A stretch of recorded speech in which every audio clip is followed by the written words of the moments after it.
Hello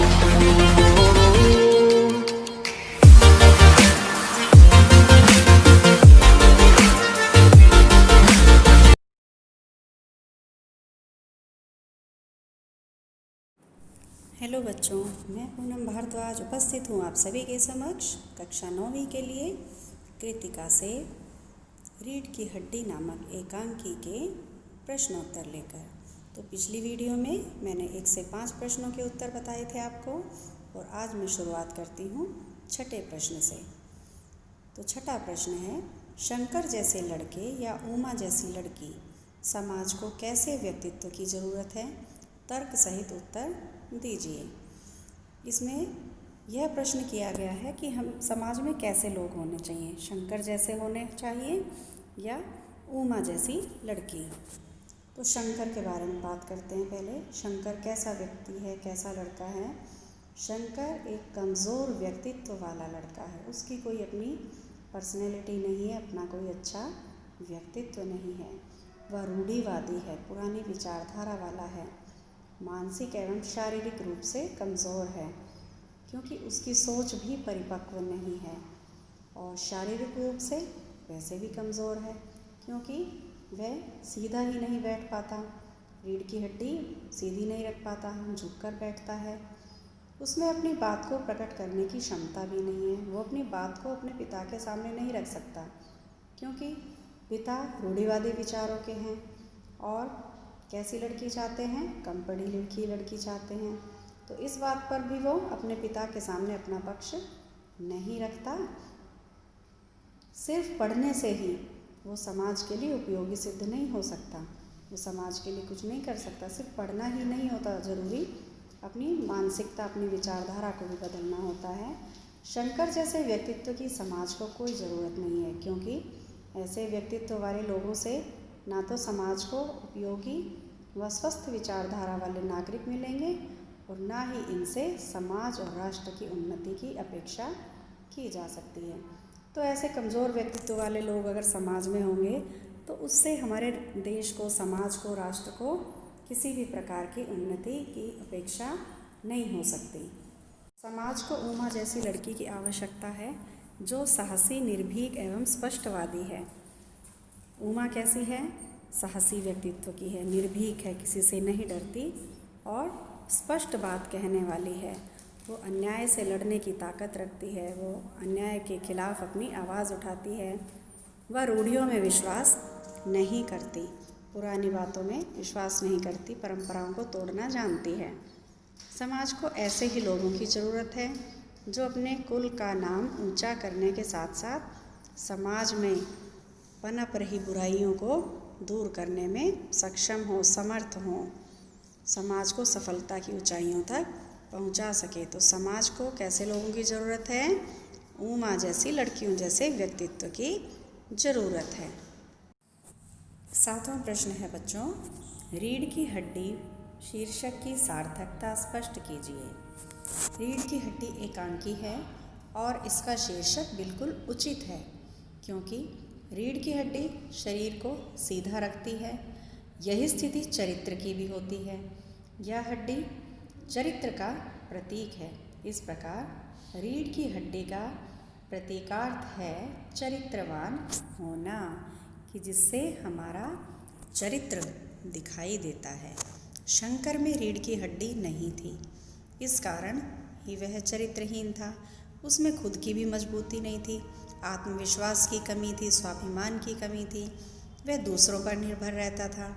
जैसे जैसे उसके विवाह के लिए लड़की के गुण उसके पिता तय करते थे और शंकर उसी में अपनी सहमति प्रकट कर देता था। जब पिता उसके लिए कोई लड़की देखने जाते थे तो वही तय करते थे कि लड़की में क्या गुण होने चाहिए और शंकर उनकी हाँ में हाँ मिला देता था। उसमें स्वयं निर्णय लेने की क्षमता नहीं थी। वो अपनी राय नहीं दे सकता था अपने पिता को कि उसे किस तरह की लड़की चाहिए, इस प्रकार।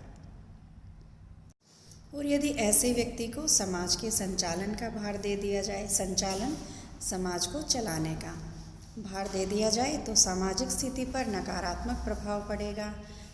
समाज गलत रास्ते पर जाएगा जिसमें स्वयं को संभालने की शक्ति ना हो वह दूसरे को क्या संभालेगा। इसीलिए रीढ़ की हड्डी शीर्षक सर्वथा उचित है। 8वां प्रश्न है बच्चों, कथा वस्तु के आधार पर आप किसे एकांकी का मुख्य पात्र मानते हैं और क्यों। एकांकी का मुख्य पात्र हम रामस्वरूप की बेटी उमा को मानते हैं। इसका प्रमुख कारण है कि इसी पात्र के माध्यम से लेखक अपनी बात कहता है और हमें संदेश देता है। उमा द्वारा व्यक्त विचार, कहे गए विचार स्वयं लेखक के अपने विचार हैं। वो अपने विचार उमा के द्वारा व्यक्त कर रहा है। उमा अपने सशक्त व्यक्तित्व का परिचय देकर अन्य सभी पात्रों को हाशिए पर डाल देती है। उमा का जो व्यक्तित्व है वह बड़ा पावरफुल है, सशक्त, शक्ति के साथ यानी कि ताकतवर, पावरफुल, उसका परिचय देती है और एकांकी में और सभी पात्र जो भी हैं उन सभी को साइड में कर देती है। वह सुशील स्वभाव की है, समझदार है और निडर है, जो किसी से नहीं डरती। और उमा ही एकांकी का केंद्र बिंदु है, जिसके इर्द गिर्द, जिसके चारों ओर एकांकी का पूरा घटनाक्रम घूमता रहता है। उमा के सशक्त पात्र होने की झलक इन शब्दों में उभरती है। इन शब्दों से उसका पता चलता है कि वह किस तरह से एक सशक्त पात्र है। पात्र इसका कैरेक्टर पाठ का। अब मुझे कह लेने दीजिए बाबूजी, ये जो महाशय मेरे खरीदार बनकर आए हैं, इनसे ज़रा पूछिए कि क्या लड़कियों का दिल नहीं होता, क्या उनको चोट नहीं लगती, क्या वे बेबस भेड़ बकरियां हैं जिन्हें कसाई अच्छी तरह देखभाल कर इस प्रकार। स्पष्ट है कि उमा अपनी तथा समाज में नारियों की सम्मानजनक स्थिति के लिए चिंतित दिखाई देती है। तो इन शब्दों से, इन कथनों से पता चलता है कि उसे लड़कियों की स्थिति की कितनी चिंता है। यही वह पात्र है जिसके माध्यम से एकांकीकार लेखक अपने विचारों को सबके सामने ला पाया है। यही पात्र दो मुंह वाले पात्रों को सबके सामने आईना दिखाता है। उमा चरित्रहीन व्यक्तियों को रीढ़हीन बताती है। उमा बताती है कि जिसका चरित्र नहीं, वह बिना रीढ़ की हड्डी का व्यक्ति है, उसका अपना कोई अस्तित्व नहीं है समाज में और उसमें आत्मविश्वास नहीं है, वो दो मुंह वाले पात्र हैं।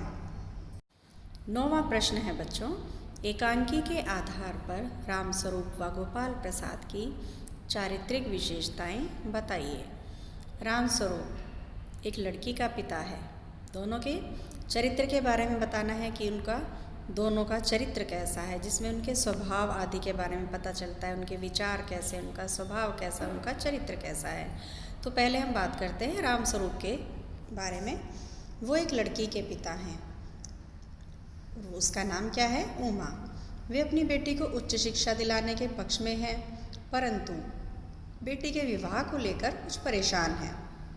इस प्रकार वे अपनी बेटी की पढ़ाई लिखाई को छुपाते हैं तथा परिस्थितियों से समझौता कर लेते हैं। मतलब उन्होंने अपनी बेटी को पढ़ाया क्योंकि वे चाहते थे कि लड़कियों को शिक्षित होना चाहिए, लेकिन जब विवाह की बात आती है तो वो परेशान हो जाते हैं, क्योंकि ज़्यादातर लोग कैसे मिलते हैं उन्हें, जो नहीं चाहते कि उनके घर में पढ़ी लिखी बहू आए। इस कारण वे अपनी बेटी की पढ़ाई लिखाई को छुपाते हैं और उन परिस्थितियों से समझौता कर लेते हैं। वे समाज से डरते हैं। उनके स्वभाव में थोड़ी सी झुंझलाहट भी है, उन्हें झुंझलाना आ जाता है, गुस्सा थोड़ा सा आ जाता है। दूसरी ओर गोपाल प्रसाद वो लड़के के पिता हैं, इसलिए अपने आप को बहुत बड़ा समझते हैं, बड़ा गर्व हो रहा है उन्हें कि मैं लड़के का पिता हूँ, बहुत बड़ी चीज़ हूँ। वे पुराने विचारों के दकियानुसी व्यक्ति हैं, रूढ़िवादी हैं, पुराने विचार हैं उनके। जो ऐसे व्यक्ति जो होते हैं वो क्या करते हैं, लड़कियों की पढ़ाई को अच्छी नज़र से नहीं देखते, उन्हें घर में कैद रखना चाहते हैं। शादी उनके लिए एक व्यापार है और साथ ही वे दहेज के लोभी भी हैं। शादी को एक व्यापार की तरह ले रहे हैं, वो बिज़नेस की तरह उससे बातें कर रहे हैं, पूरी जांच पड़ताल करते हैं और इस प्रकार उनके चरित्र से यह पता चलता है कि वो लालची भी हैं। 10वां प्रश्न है बच्चों, इस एकांकी का क्या उद्देश्य है? भाई मेरा मतलब है कि इस एकांकी से समाज को क्या शिक्षा मिलती है। तो इस एकांकी के माध्यम से लेखक ने समाज में व्याप्त विषमता एवं रूढ़ियों को दूर करने का प्रयास किया है। समाज में जो लड़के और लड़की में भेदभाव किया जा रहा है या जो पुरानी रूढ़ियां हैं, बुराइयां हैं, उनको दूर करने का प्रयास किया है। लेखक कहता है कि आज के समय में लड़के और लड़कियों में भेदभाव करना बिल्कुल भी सही नहीं है। आज का समय वो नहीं है कि हम लड़के और लड़कियों में भेदभाव करें। लड़कियों को भी समाज में उचित स्थान मिले, समाज में शिक्षा प्राप्त करें और सम्मान प्राप्ति करें, और इन चीज़ों का भी उन्हें उतना ही अधिकार है जितना कि लड़कों को है। हमें इस रूढ़िवाद को समाप्त करना होगा, हमें अपने विचारों में बदलाव लाना होगा। ऐसा नहीं है कि पुराने लोगों ने जो नियम बना दिए थे, चाहे वो अच्छे हैं या बुरे या समाज को नुकसान दे रहे हैं, तो वे हमें वो मानने होंगे। नहीं, ऐसा नहीं है। अगर किसी चीज़ से समाज की उन्नति रुकती है तो उसमें हमें बदलाव लाना होगा। सशक्त चरित्र का निर्माण करना होगा, एक मजबूत चरित्र हो। समाज को उमा जैसी लड़की की आवश्यकता है जो शिक्षित होने के साथ साथ स्पष्टवादी भी है, जो अपनी बात को, अपने विचारों को सबके सामने रखती है, अन्याय के खिलाफ आवाज़ उठाना जानती है और उसका चरित्र भी बहुत अच्छा है, जो हमारे समाज को विकसित करे एवं कुरीतियों को, बुराइयों को दूर कर सके। इस एकांकी के माध्यम से लेखक ने कमज़ोर चरित्र और रीढ़ विहीन लोगों को उनकी कमियों के बारे में बताने की कोशिश की है। इस पाठ के माध्यम से लेखक ने उन लोगों की कमियों के बारे में बताया जिनका चरित्र कमज़ोर है, जो चरित्रहीन है, और रीढ़ विहीन जिनका चरित्र भी खराब है और जिनमें आत्मविश्वास की भी। 11वां प्रश्न है बच्चों, समाज में महिलाओं को उचित गरिमा दिलाने हेतु आप कौन कौन से प्रयास कर सकते हैं? तो इसका उत्तर है बच्चों, समाज में महिलाओं को उचित गरिमा दिलाने हेतु हम निम्नलिखित प्रयास कर सकते हैं। कौन कौन से? मतलब महिलाओं को समाज में ऊंचा स्थान दिलाने के लिए, उन्हें मान सम्मान दिलाने के लिए हम क्या कर सकते हैं? पहला है, हम महिलाओं को घर, परिवार और समाज में सम्मान दिला सकते हैं तथा उनके सम्मान की रक्षा हेतु ठोस कदम उठा सकते हैं। वे किस तरह से उनके सम्मान की रक्षा कर सकते हैं और उनके सम्मान की रक्षा के लिए ठोस कदम उठा सकते हैं? समाज के सभी क्षेत्रों में महिलाओं के उचित प्रतिनिधित्व के लिए संघर्ष कर सकते हैं कि उन्हें हर क्षेत्र में उचित प्रतिनिधित्व मिले। जैसे अब गाँव में भी महिलाओं के लिए एक स्थान रखा जाता है, सरपंच बनाया जाता है, पंच बनाया जाता है, और इस प्रकार से वो प्रतिनिधित्व भी कर सकती हैं। अगला पॉइंट है, महिलाओं को संपत्ति में उनका अधिकार दिलाकर उन्हें आर्थिक सुरक्षा प्रदान कर सकते हैं।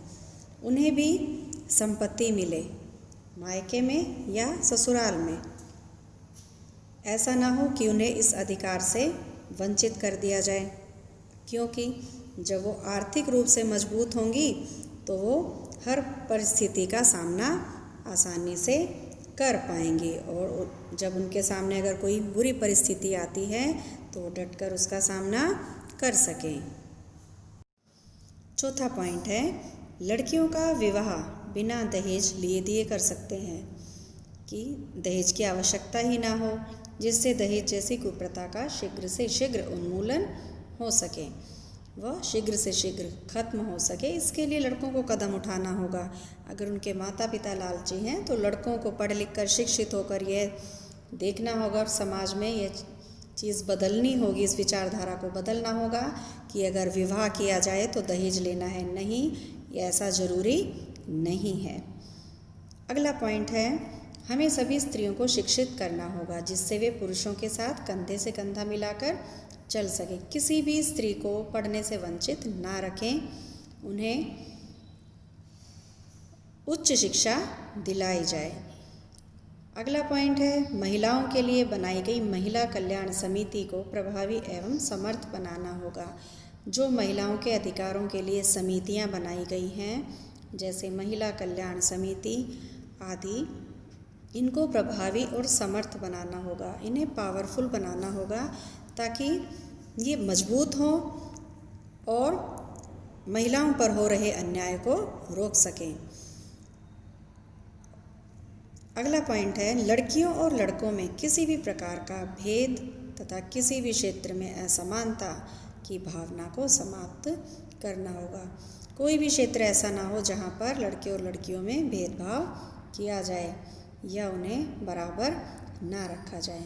तो इस प्रकार आपने सभी प्रश्न समझे इस पाठ के। तो आप बच्चों इस पाठ की इस वीडियो को शुरू से अंत तक ध्यानपूर्वक सुनें और समझें तथा प्रश्नों को तैयार करें। थैंक यू बच्चों।